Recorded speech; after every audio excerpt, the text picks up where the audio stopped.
Hello, welcome to our video. Today we're going to talk about game theory and we are Team 2.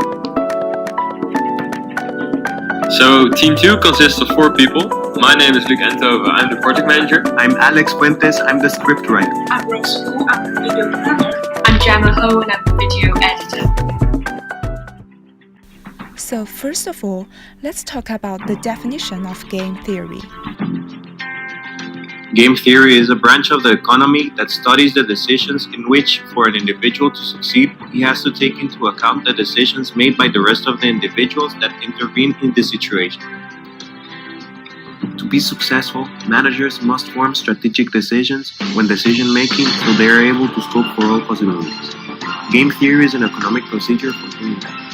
In project management, it's crucial to maximize the interests of all participants in building projects in order to improve the working efficiency. Since we're talking about games here, you may be wondering, what is the best way to play such a game? What's the best way in which I can win? We will discuss 2 possible game strategies in this video, the dominant equilibrium strategy and Nash equilibrium. So first off, the dominant equilibrium strategy. Let's say we have one player who has 3 choices he can make. Choice A, B, and C. Now let's say that choice A is always better than choice B for every situation, and choice D is always better than choice C in every situation. We can assume that choice A will always be the best option and therefore should always be chosen. In some cases, one choice does not completely dominate the other. That's when it's useful to, for example, use the Nash equilibrium. The Nash equilibrium, in theory, is a stable state of a system that involves several interacting participants in which no participant can gain by change of strategy as long as all the other participants remain unchanged. We'll talk about the prisoner's dilemma. The prisoner's dilemma is a game which consists of 2 players, who are in this case prisoners, who are being held accountable for a crime. Both people have 2 options. They can stay quiet or they can accuse their partner. And dependent on what they themselves choose and the other person chooses, they get a reduced or increased sentence.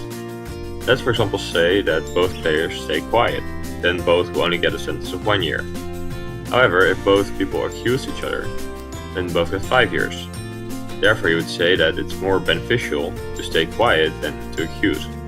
However, both players do not know the choice the other person is going to do. Now this is where game theory comes in. So let's play some game theory.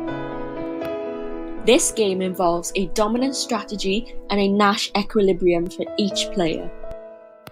We have a red player and a blue player. They each have a choice. Either they both cooperate, or they both cheat, or red cooperates and blue cheats, and vice versa. So let's start with both of the players cheating. The payoff for both red and blue are 0. What does this mean? Can you identify which strategy is being used here?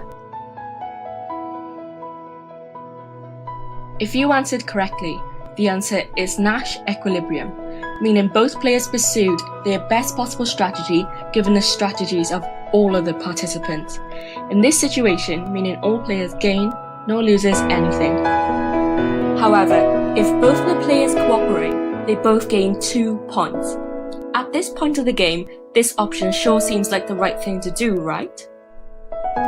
Now let's consider the other strategy. Let's say red cheats and blue cooperates.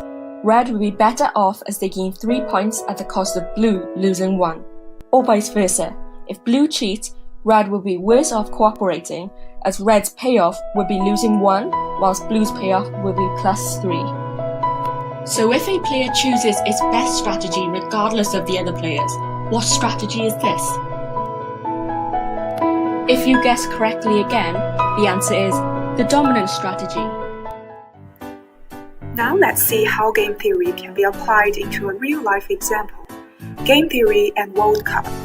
3 weeks ago, England won 5-4 on penalties in Russia's World Cup 8 finals. The thing is, you may not know how hard British tried to break the penalty kick spell. They're nightmares.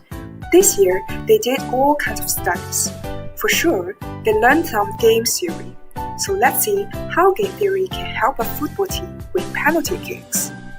In a penalty, one player is allowed to take a single shot on the goal while it's defended only by the opposing team's goalkeeper.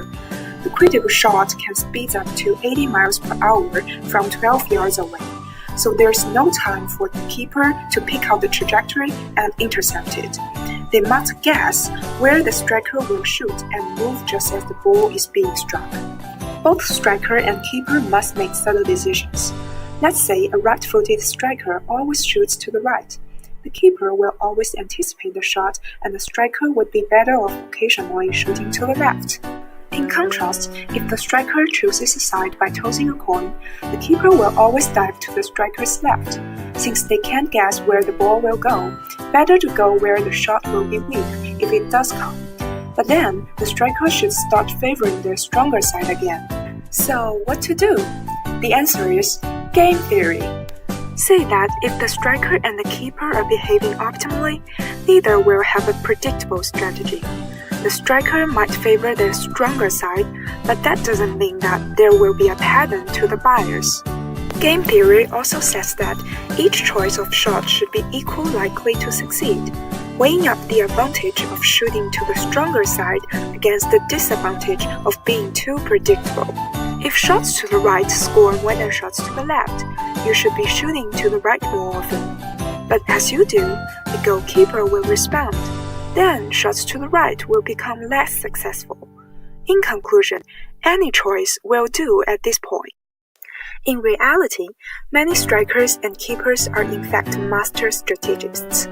For example, French superstar Zinedine Zidane and Italy's goalkeeper Gianluigi Buffon apparently learn game theory well. Their strategies are absolutely unpredictable.